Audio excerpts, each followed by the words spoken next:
खुलुमबाय बयनिसिमबो गुफुर बियार चेनेल अनसायगिरिफोरनिसिम आं दिनै अखानाय बोथोरखाय आं जोंनि एनडिबिनि जाबोनाय जाथायफोरनि सायाव रायजो राजानि सिगाङाव फोरमायनो सानदों। दा गिबियावनो आं बुंलांनो सानदों बिदि अखा हाबाय थानायखाय अबेबा बर' जायगाफ्राव हायाखैबो जानो हागौ, नाथाय गुवाहाटीआव अखा हागासिनो दं आरो ससियेल मिडियाफ्राव नुदों बर'फोरनि जायगाफ्राव दैबाना जादों। दा बेफोरखौ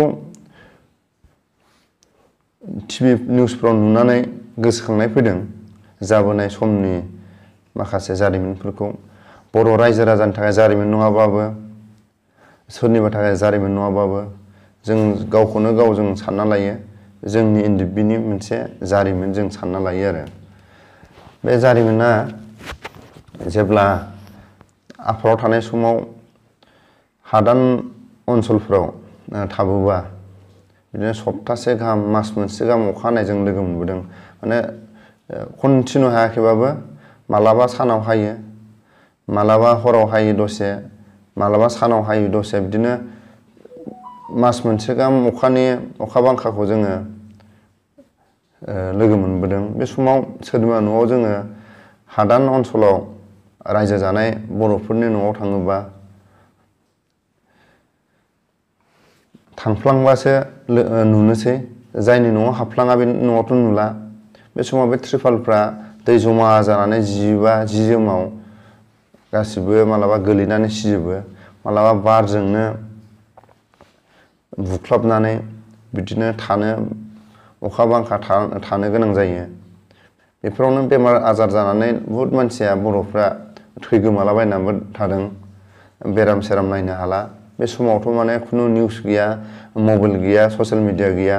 बिदिनो बर'फोरनि न'खरा बिदिनो थेर बेथेर, सोरनिबा न'खरफ्रा बेमारजों गोलैनानै थैनो गोनां जादों।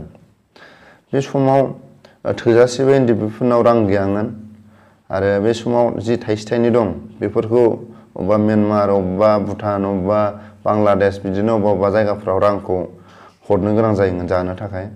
मानो होनबा बेलेग माबायावथ' रायजोआवथ' माने थाखा कालेक्सन मोना। दा बेफोरावनो जा बर' रायजो राजायानो जा, गुबुन सुबुंफ्रानो जा थाइसे थाइनै मोनो बे रांखौ हरनो गोनां जायो। अब्लाबो एनडिबिनि सोद्रोमाफोरनाव थाइसे थाइनै थानायखौनो सोरनिबा बिदि जार्लायाव गोलैयोबा, मोनफ्लाङोबा बा मोनहैफ्लाङोबा बेफोरावनो जोङो जोंनि जानो गोनां माइरंफोरखौ होनानै बेफोरावनो संजानानै आरो माखासे जा दं थाइसे थाइनै 500आनो जा 1000आनो जा बिदि माने सहाय होबोदों। नाथाय हाजिरा मावाबानो मोनजाया। नाथाय आरो हाजिराखौबो बे हाजिरा मावहोग्राया बोरै मावहोगोन अखानि बोथोराव, आरो बेबो न'निफ्राय बोरै ओंखारलांगोन। बिदिनो माने बुहुद आलाय सिलाय जाबोनो गोनां जादों बर'फ्रा। बे समाव लोगोसे बिसोरजोंनो एनडिबिफोराबो जायै लोङै नों जेब्ला हाग्रा गेजेराव उन्दुनो थाङो बे समाव हरनि समाव टर्चफोरखौबो सेरनो हाला। बेफोराव मा जायो, मास मोनसे गाहाम अखा हानाय नालाय, आरो दैज्लाङाथ' अखा जि हाबाय थायो। नंनायनि हानाय अखाफ्रा माने बै समाव बांसिन नुयोमोन आरो जों। दानि समाव अखा बांखाखौ बारा नुला। जोंनि समाव अखायानो अखा जों बिदिनो मोनबोदों। बे समाव नों हाग्रा गेजेराव नोङो उन्दुनो थांबाबो हा गोजौ नागिरबाबो मोनला। दंफां दालाइफ्रावनो गाखोना हरसे थादो। अबेबा बे पाब्लिकफोर दंफां दानफायलाबायनायनि थखथाफोरखौ जाबखोलाबायनानै अबेबा माबायाव दंफां खानानै नोङो थखथा गुरसियावनो उन्दुना थादोलाय, दंफांजों दंफां खानानै। बिदिनो हरफा थोलो साथा हमनानै थादो। मालाबा आरो सोरांनायनि उनाव हा गोजौ नुयोबा दसे बेयावनो साथा हमनानै थेन्थ'फिननो गोनां जायो, उन्दुफिननो गोनां जायो। बिदिखौ मोनबोदों आरो। दा सोरबा बायदिया मोनबोआखैबो जानो हागौ।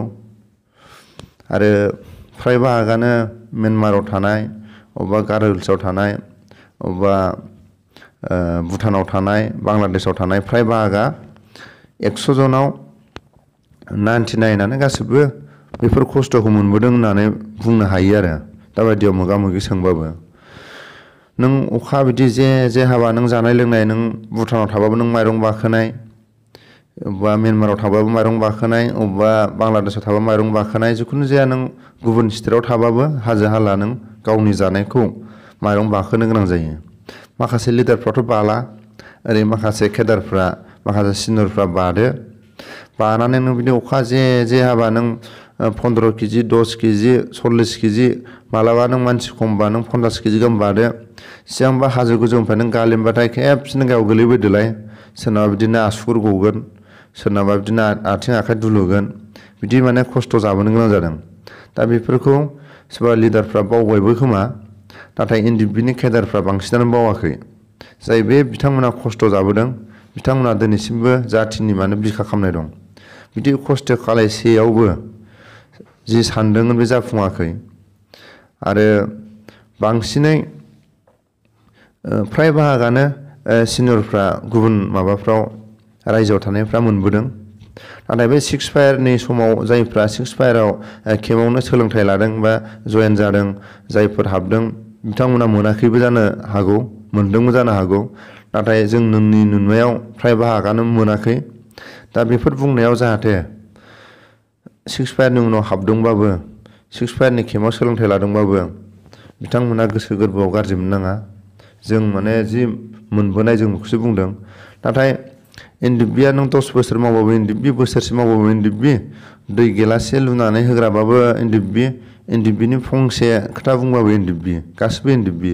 नाथाय दुखु खस्थ' मोनबोनायनि सायावसो आं फंनैसो बुंदों। बेफोराव जाहाथे सोरबाफोर गोदानानो जा सोरबा गोदानानो जा गोजाननि सोरबाया माने गोदानबाबो खस्थ' मोनदों सोरबा फुरानाबाबो खस्थ' मोनाखै बिदि दंखायो आफादनि माबायाव।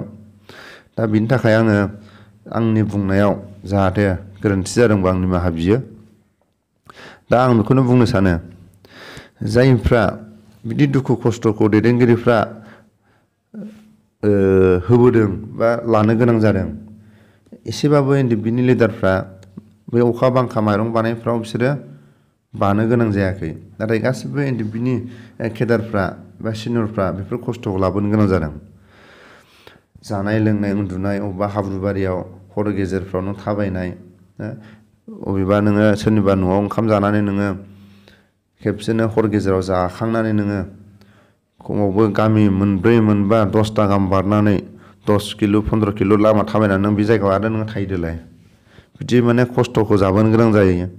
दा बे अखा हानाय बोथोरखाय आं माने रायजो राजाफ्रा एसेबाबो खोनासंथोंलै होननानै जों मोनबोनाय खस्थ'खौ एसेबाबो फोरमायदों आरो दा बे फोरमायनायाव जाहाथे रायजो राजाया एसेबाबो अखा हानाय बोथोराव खामानि सामानिफोर मावाखैब्ला आरो सोरबाफोर जुदि डिउटिफ्राव जुदि थाङाखैबा एसेबाबो नायगोन एनडिएफबिनि सेंग्राफ्रा खस्थ' मोनमारनाया नंमारगौ ना नंखाय मालाबाफोर जुदि मोगा मोगि फ्राय भाग भुटानाव थानाय होनना बुङोबा बांलादेशआव थानाय होनना बुङोब्ला म्यानमाराव थानाय होनना बुङोबा बिदिनो गार' हिल्सआव नागालेण्डआव अबेबा अरुणाचलाव बा मेघालयआव थानायफोरनाव सोङोबा फ्राय भागखौ खिथानो रोंनाय दं आरो जायफ्रा दिनै एनडिएफबिनि फ्राय भागाव दिनै एनडिएफबिफ्रा इउटुब खुलियाखै आरो जायफ्रा इउटुब खुलिदों बिसोरो माने बुंनो हानाय बयहाबो जारिमिन गाव गावनिखौ एसेबाबो दिनै बुंबाबोथ' माने जेबो मोना आरो फोरमायबाबोथ' जेबो माने लाबबो गैला। नाथाय माने साफा सानैफ्रा खोनासंनो लुगैना थायो आरो गोदोनि बोराय बुरिफ्रा गावसिनि खस्थ'फोरखौ माने सल'बाथाफोर लिरोमोन सल'बाथाफोर बिजाबफोरखौथ' नुला दा बे इउटुबफोराव माने बुंनायफोरखौ माने सोरबाफोर खोनानानै एसेबाबो गोसोफ्राव मा सानो बेनि थाखाय बुंनो गोनां जादों। आरो आंनिफ्राय साबसिन आरो सिनियरसिन माने इउटुबार एनडिएफबिनिनो सासे गोख्रों डिअफ्रि बिथाङा साबसिन माने खिथानो रोंसिनगोन आरो खस्थ' मोनसिननायबो बिथाङा बिनि थाखायनो बिथांनाव आरो बिथांनि चेनेलाव बिथाङा मालाबाफोर खिथालांनो हागौ जे बयबो बर' रायजो राजाया जुदि बिनि इउटुब माबाजों चेनेलाव कमेन्टआव लिरना हरोबा बयबो जुदि बिनिफ्राय मोनथिनो लुगैयोबा बिथाङा साबसिन माने खिथानो रोंगोन हाजोफ्राव माब्रै माइरं बानानै खस्थ'यै सोरांबानो खैथायाव सिखारनांगौ मानांगौ आंनिफ्राय साबसिन माने स्पस्थ'यै बे साबसिन खिथानो रोंगोन आरो बिथाङा 13 बेचनि आं जाबाय 16 बेचनि एसे डिफारेन्स दं। बिनि थाखाय माने आरो बिदि जायो माने सोरबाया सिनियरबाबो सोरबाया खस्थ' मोनाखै, सोरबा जुनियरबाबो खस्थ' मोनदों। बिदिनो माने खस्थ' मोननायनि माबाया खाफालनि खोथा। दा बेखौनो आं बारा गोलाव बुंनो सानाखै। जायफोर अखानि बोथोराव जोंनि जाबोनाय माबाफोरखौसो आं बुंदों।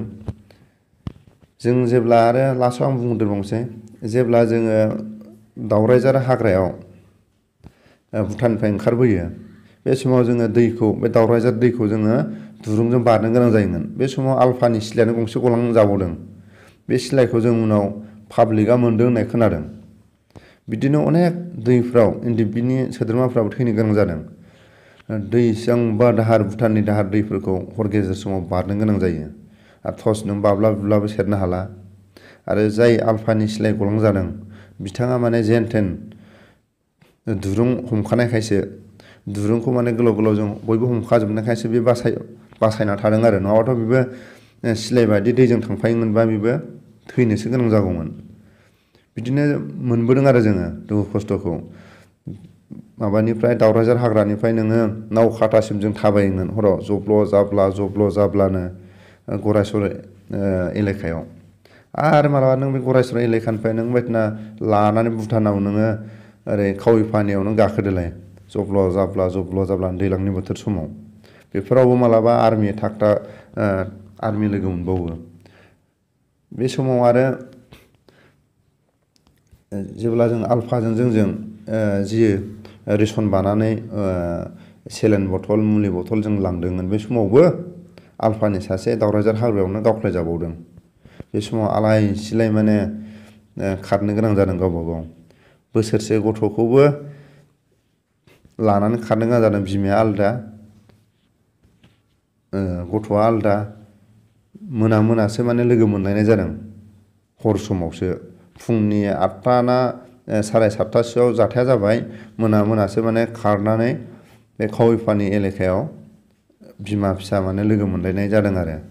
बेखौबो जों मोनबोदों। माने बे गावजानाया आलफानिमोन सासे। उनाव मोजां खिथालांसै। दा अखानि बोथोरखाय माने बाख्लु बुख्लु खिथाबाय ससे, एसेबाबो खोनासंदो जोंनि खस्थ' मोनबोनायखौ। आरो खस्थ' मोननायखौ जुदि बयबो अनसायोब्ला भिडिअखौ शेयार खालायलायना होदो। बयबो एनडिएफबियाव थानानै माबायदि खस्थ' मोनो एसेबाबो खोनासंथों। अखा बोथोरबाबो हाजोआव दलर उन्दुनानै थागोन होननाय बिदि मोनामोन आरो। अखानि बोथोरबाबो माइरं बाखोनांगौ। आरो गाव जानो थाखाय हाजो हालायाव खेथि मावनो गोनां जायोमोन, हाजो जावखानो गोनां जायोमोन। नाथाय जायफोर माने 6 उनफ्राव हाबनानै आरो जायफोर एकर्डनि समाव लिस्ट हरनानै दिनै एनडिएफबिनि मुङाव बयबो दं, बयबो माने गासिबो एनडिएफबियानो। जाहाथे एनडिएफबिनि माखासे जेलाव थाग्राफोरनि थाखायल' खौसे जानानै मालाबा हसिख्रावनो गोनां जायोबा बयबो हेफाजाब होयो। आरो जायफोरनि माने दिनैसिमबो केसआ उदां जायाखै, बे केसफोराव मालाबाफोर जुदि जेलफ्राव सोफिनोबा सरकारा, जाहाथे बयबो खौसे जानानै होख्रावफायो। बिनि थाखाय आं बयनिसिमबो खावलायो। खुनु सोरबा माने खस्थ' मोननाय मोनैनि खोथा गैया, आरो सोरबा गोदान गोजामनि खोथा गैया। गासिबो माने 1 मिनिटनि फंसे एनडिएफबिनि थाखाय खोथा बुंदोंबा बे एनडिएफबि, गासिबो सिनियर गासिबो एनडिएफबियानो माने गासिबो खौसे जानानै अरायसम थागोन होननानै आङो हास्थायो। आंनि बुंनायाव गोरोन्थि जादोंबा आं निमाहा बिनानै बेयावनो दोननाय जाबाय।